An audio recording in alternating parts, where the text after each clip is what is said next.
Doctor Baba Saheb Ambedkar open university.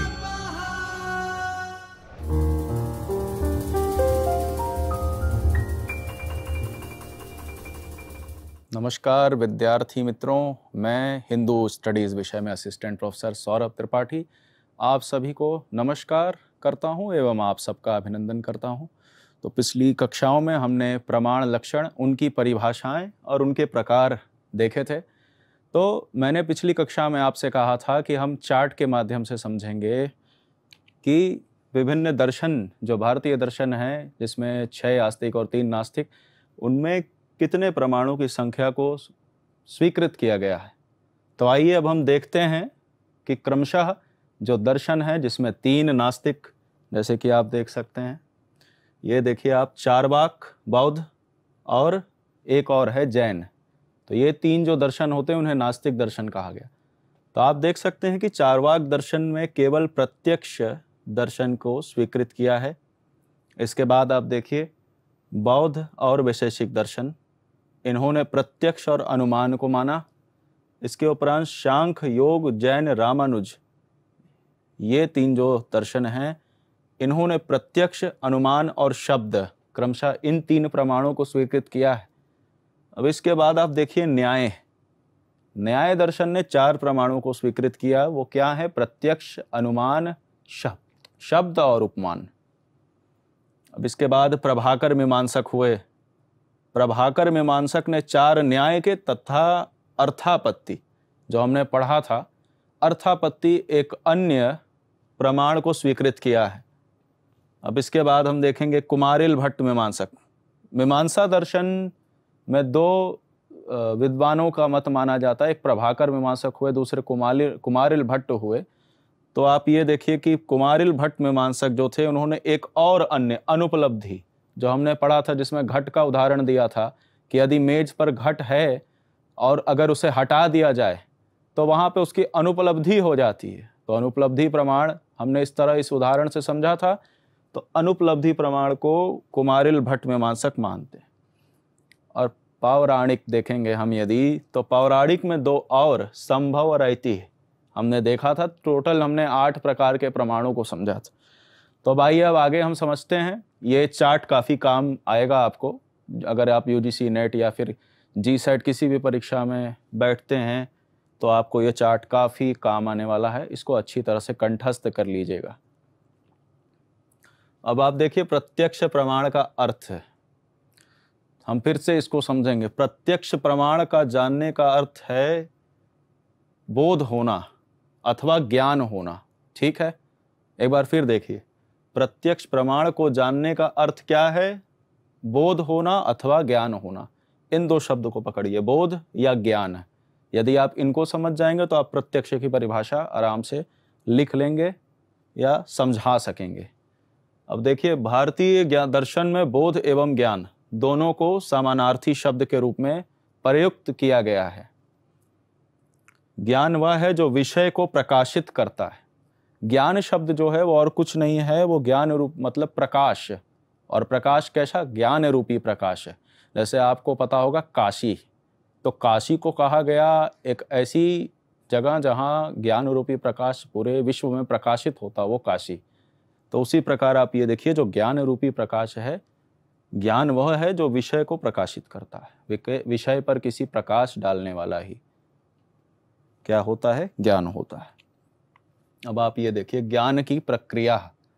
तो ज्ञान की प्रक्रिया में 3 तत्व सम्मिलित हैं। अब आप देखिए, पहला ज्ञाता। ज्ञाता वो जो ज्ञान प्राप्त करने वाला हो। ठीक है, ज्ञेय। दूसरा आ गया ज्ञेय, तो जानने योग्य जो विषय हो वो ज्ञेय हो गया। ठीक है, या फिर अब आप तीसरा देखिए, ज्ञान का साधन। तो ये 3 हैं ज्ञान प्रक्रिया। आप देखेंगे 3 तत्व, ज्ञाता, ज्ञेय और ज्ञान का साधन, ये 3 होते हैं। अब ज्ञाता कौन है? तो ज्ञान प्राप्त करने वाला ही ज्ञाता है। ज्ञेय कौन है? जानने योग्य जो विषय है वही ज्ञेय है। उसके बाद ज्ञान का कुछ साधन है। जैसे किसी ज्ञान को यदि हमें प्राप्त करना है तो उसे जानने के लिए हमें एक साधन चाहिए। उदाहरणार्थ यदि आप देखें कि जैसे साउंड ट्रैवल करने के लिए कई मीडियम होते हैं, तो वो जो मीडियम है, जैसे यदि वायु मीडियम है साउंड के ट्रेवल करने का, ध्वनि के ट्रेवल करने का, तो उसी प्रकार इसको ज्ञान का साधन कहा जाएगा वायु को। तो ज्ञान प्राप्त करने का जो साधन है वही ज्ञान का साधन तीसरा ज्ञान की प्रक्रिया में तत्व माना गया है। अब प्रमाण अर्थ देखिए, तो उदाहरण स्वरूप जैसे लाल रंग की कोई वस्तु का ज्ञान होने के लिए उपयुक्त 3 तत्व भी आवश्यक हैं। तो 3 तत्व क्या क्या हैं? लाल वस्तु का ज्ञान प्राप्त करने वाला, तो वो कौन हो गया? ज्ञाता हो गया। अब लाल रंग की वस्तु ये ज्ञेय हो गई, ये जानने योग्य विषय है कि वस्तु का रंग क्या है, तो लाल है, ये जानने योग्य विषय हो गया। और लाल वस्तु का ज्ञान प्राप्त करने वाला ज्ञाता हो गया। अब तीसरा प्रमाण, जैसे इंद्रिय अनुभव, जैसे आपने दूर कहीं घंटी सुनी तो आपके कर्ण ने सुना, तो ये एक अनुभव हो गया कर्ण को कि हाँ दूर कहीं एक ध्वनि हुई, घंटी बजी, या तो रिसेस हो गई या तो फिर छुट्टी हो गई, ऐसा। तो यह ज्ञान का साधन हो गया। यदि आप कोई ध्वनि सुनते हैं तो वो ज्ञान का एक उसमें साधन जरूर माध्यम बनता है। तो ये 3 चीजें, ये 3 तत्व जो हैं, आप इसको ध्यान रखिएगा। अब प्रत्यक्ष का अर्थ होता है किसी भी ज्ञानेंद्रिय के सामने होना। अब जैसे ज्ञानेंद्रिय के सामने, अब जैसे हर चीज को हम देख तो सकते नहीं हैं। अब जैसे मैंने बताया घंटी वाला उदाहरण जो आपको दिया था कि यदि किसी विद्यालय में दूर घंटी बज रही है, आप यहाँ बैठे हुए हैं, अपने रूम में बैठे हैं या हॉस्टल रूम में बैठे हैं, कहीं भी बैठे हैं, आप भोजन कर रहे हैं, लेकिन वो घंटी बजेगी, आपको सुनाई देगा, मालूम हो गया कि हाँ ये पहले पीरियड की घंटी है या असेंबली की घंटी है, आपको ऐसा बोध होता है। तो अलग अलग इंद्रियों का अलग अलग तरह से ज्ञान के साथ प्रत्यक्ष जो है कि आप समझिए अनुभव होता है। ठीक है, तो यहाँ क्या लिखा है? प्रत्यक्ष का अर्थ होता है किसी भी ज्ञान इंद्रिय के सामने होना। तो ज्ञान इंद्रिय के सामने यदि कोई विषय होगा तो उसे प्रत्यक्ष कहा जाएगा। इसीलिए क्या कहा गया है? इंद्रियात सन्निष्कर्ष जनम ज्ञानम प्रत्यक्षम। तो इंद्रियों के सन्निकर्ष जन्य जो ज्ञान है वही प्रत्यक्ष है। अर्थात इंद्रिय और अर्थ, अर्थ यानी क्या? विषय। तो विषय के सन्निकर्ष से उत्पन्न होने वाला ज्ञान क्या है? प्रत्यक्ष है। एक बार फिर से देखिए, प्रत्यक्ष का अर्थ होता है किसी भी ज्ञान इंद्रिय के सामने होना। ठीक है, अब इसको भी याद रखिएगा, ये याद रखेंगे तो सरलता से आप इसका जवाब दे पाएंगे। इंद्रियार्थ सन्निष्कर्ष जनम ज्ञानम प्रत्यक्षम। तो इंद्रिय और अर्थ, अर्थ यानी विषय के सन्निष्कर्ष से उत्पन्न होने वाला ज्ञान प्रत्यक्ष होता है। अब आप उदाहरण के लिए देखिए, यदि हमें सामने आग जलती हुई दिखाई दे अथवा उसके ताप को हम अनुभव करें तो यह इस बात का प्रत्यक्ष प्रमाण हो गया कि कहीं आग जल रही है। ठीक है, आप ये देखिए, प्रमाण अर्थ में एक और चीज आप जानिए, अन्य सभी प्रमाणों में प्रत्यक्ष सर्वश्रेष्ठ प्रमाण इसको स्वीकृत किया गया है, क्योंकि अन्य प्रमाण भी अपनी सिद्धि के लिए प्रत्यक्ष पर ही निर्भर करते हैं। तो आप ये समझिएगा, जितने हमने 8 प्रकार, 6 प्रकार, 5 प्रकार, 4 प्रकार, 2 एवं 1 प्रकार, जैसे आप देखिए चार्वाक दर्शन में 1 प्रकार केवल प्रत्यक्ष प्रमाण को ही जो है कि स्वीकृत किया गया। लेकिन एक बात सभी दर्शन में आप देखेंगे कि सहज रूप से मिलती है, वो है प्रत्यक्ष प्रमाण की स्वीकार्यता। तो प्रत्यक्ष प्रमाण सबसे उत्कृष्ट श्रेणी का प्रमाण इसलिए माना गया क्योंकि अन्य सभी प्रमाणों को सिद्ध करने के लिए प्रत्यक्ष प्रमाण की आवश्यकता पड़ती ही पड़ती है। तो ये बात बड़ी काम की है, इसको ध्यान रखिएगा। यदि सवाल आया कि सर्वश्रेष्ठ प्रमाण या उत्तम प्रमाण कौन सा है, तो वो कौन सा होगा? वो होगा प्रत्यक्ष, क्योंकि सभी दर्शनों इसको सामान्य रूप से स्वीकृत किया है अपने सिद्धि के लिए, दूसरे प्रमाण की सिद्धि के लिए। अगर आपको अनुमान करना है या उपमान करना है या अनुपलब्धि करना है उसके, अन्यथा जितने भी हमने ऐति और अन्य ये सब जो पढ़े हैं प्रमाण, उन सबको सिद्ध करने के लिए कहीं ना कहीं हमें प्रत्यक्ष की आवश्यकता तो पड़ती है। यदि हम देखें कि अनुपलब्धि का उदाहरण जो हमने घट का दिया या मेज का दिया, कोई भी वस्तु हो, चेयर हो, कलम हो, यदि उसकी अनुपलब्धि है यानी उसका जो स्थान था उस स्थान पे वो नहीं प्राप्त हो रही, तो अनुपलब्धि हो गया। उसे सिद्ध करने के लिए भी हम रेफरेंस किसका लेते हैं? कलम का, कि वहाँ कलम थी या मेज था या घट था। ठीक है।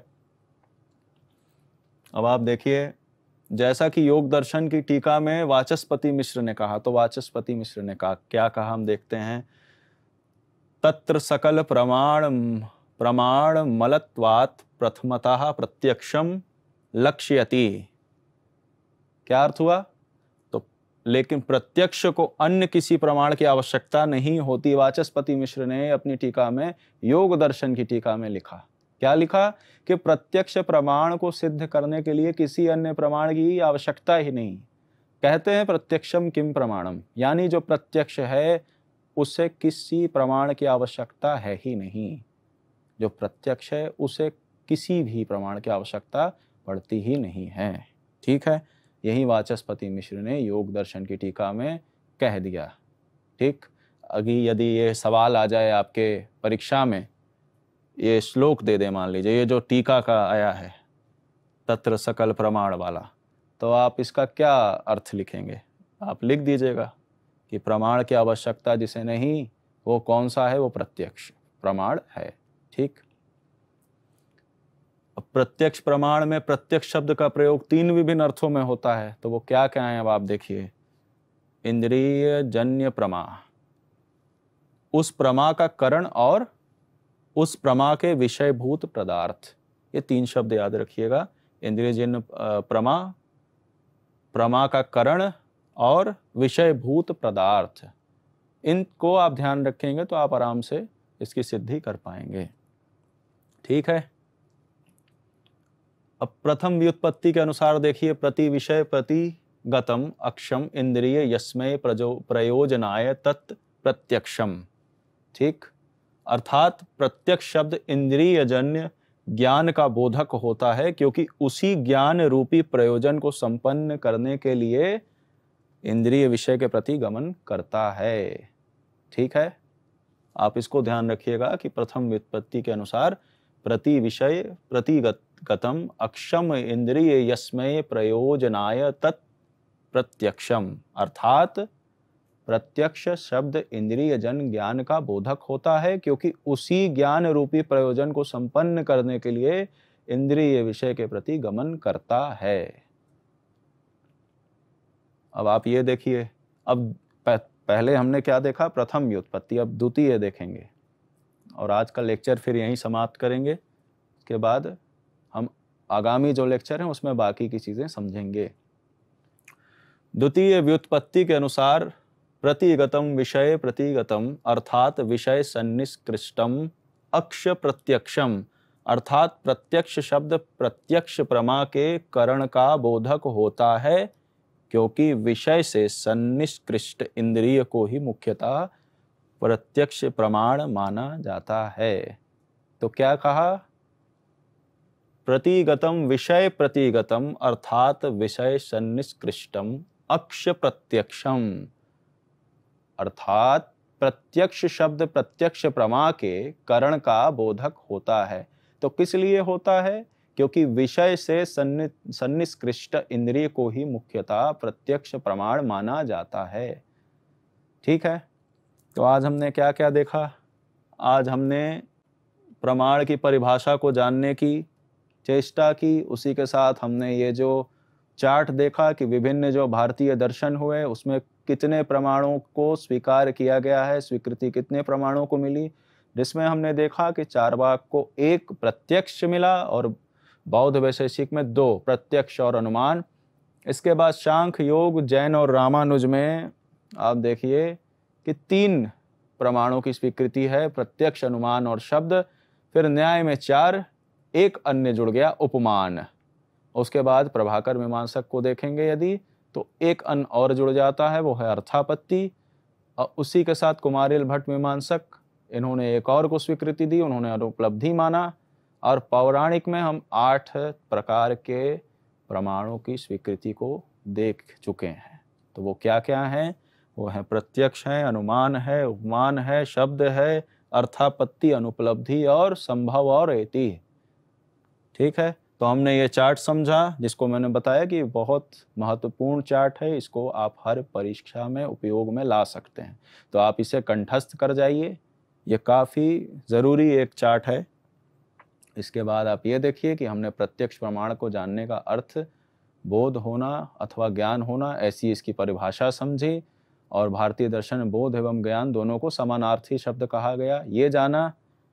और ज्ञान का अर्थ होता है जो विषय को प्रकाशित करे, जिसमें हमने काशी का उदाहरण दिया था, काशी जो नगरी है उसका उदाहरण दिया था। अब इसके बाद ज्ञान की प्रक्रिया में 3 तत्व सम्मिलित होते हैं। क्या होता है? ज्ञाता होता है, ज्ञेय होता है और ज्ञान का साधन होता है। इसके बाद हमने ये अर्थ समझा था कि उदाहरण भी दिया था कि जो लाल रंग की वस्तु है, तो लाल रंग की वस्तु का ज्ञान होने के लिए उपयुक्त 3 तत्व के जो हमने समझा था कि जैसे लाल वस्तु ज्ञान प्राप्त करने वाला एक ज्ञाता होगा, और लाल रंग की वस्तु ये विषय हो गई। जो लाल रंग की वस्तु है वो उसका ज्ञान प्राप्त करना कि इसका लाल रंग है, ये विषय हो गई। अब इसके बाद क्या है? प्रमाण, जैसे इंद्रिय अनुभव, तो ये ज्ञान का साधन हो गया। ठीक है। और उसके बाद फिर हमने विभिन्न जो दार्शनिक हुए, एक टीका की भी हमने बात की थी कि टीका में जो है कि क्या अर्थ निकलता है प्रत्यक्ष का, कि प्रत्यक्ष जो है वो सभी प्रमाणों के लिए आवश्यक प्रमाण है, सबसे महत्वपूर्ण प्रमाण है। हमने ये भी देखा कि इंद्रियार्थ सन्निष्कर्ष जन्म ज्ञानम प्रत्यक्षम, ये भी एक हमने इसकी परिभाषा देखी। अर्थात इसका क्या अर्थ है? इंद्रिय और अर्थ यानी विषय के सन्निष्कर उत्पन्न होने वाला ज्ञान प्रत्यक्ष है। फिर हमने उदाहरण भी दिया था कि जलती हुई आग, तो वहाँ पे उसका ताप महसूस करेंगे आप, या तो फिर धुआं उठता देखेंगे तो ऐसा अनुभव हो जाएगा कि हाँ वहाँ पर जो है आग जल रही है, तो ये भी एक प्रत्यक्ष प्रमाण हो गया। ठीक है। तो अन्य सभी प्रत्यक्ष सर्वश्रेष्ठ जो हमने बताया कि सर्वश्रेष्ठ प्रमाण है, क्योंकि अन्य प्रमाण भी अपनी सिद्धि के लिए आलंबन लेते हैं प्रत्यक्ष प्रमाण का, इस पर निर्भर रहते हैं। ठीक है। अब वाचस्पति मिश्र का जो हमने चर्चा किया कि योग दर्शन की टीका में इन्होंने क्या कहा, तत्र सकल प्रमाण मलत्वात् प्रथमतः प्रत्यक्षम लक्ष्यति, लेकिन प्रत्यक्ष का अन्य किसी प्रमाण की आवश्यकता नहीं होती है। ऐसा हमने जाना कि प्रत्यक्ष प्रमाण सर्वश्रेष्ठ प्रमाण है। क्यों? क्योंकि उसको आलंबन की आवश्यकता नहीं, उसका आलंबन अन्य जो प्रमाण है वो लेते हैं। ठीक है। और हमने ये भी देखा कि प्रत्यक्ष प्रमाण में प्रत्यक्ष शब्द का प्रयोग 3 विभिन्न अर्थों में होता है। तो इंद्रिय जन्य प्रमा है, उस प्रमा का करण है, और फिर क्या है? उस प्रमा के विषयभूत पदार्थ हैं। एक हमने व्युत्पत्ति देखी कि प्रथम व्युत्पत्ति क्या है, फिर हमने द्वितीय देखी। ठीक है। तो आज के लिए हम बस इतना ही रखेंगे। अब अगली कक्षा में हम इसको आगे बढ़ाते हैं। तब तक के लिए विद्यार्थियों आपका नमस्कार।